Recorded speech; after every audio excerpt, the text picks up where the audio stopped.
They call you the godfather of AI. So what would you be saying to people about their career prospects in a world of superintelligence? Trained to be a plumber.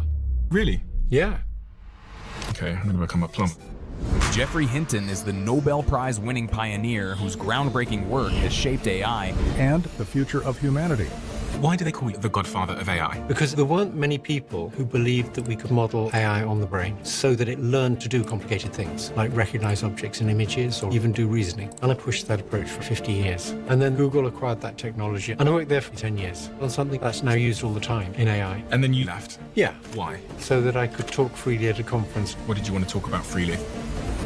How dangerous AI could be. I realized that these things will one day get smarter than us, and we've never had to deal with that. And if you want to know what life's like when you're not the apex intelligence, ask a chicken.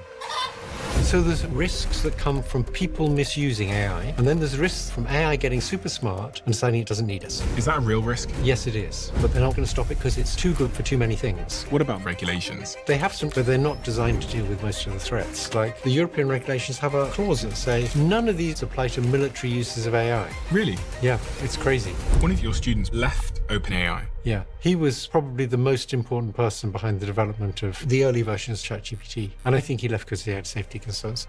We should recognize that this stuff is an existential threat. And we have to face the possibility that unless we do something soon, we're near the end. So let's do the risks and what we end up doing in such a world.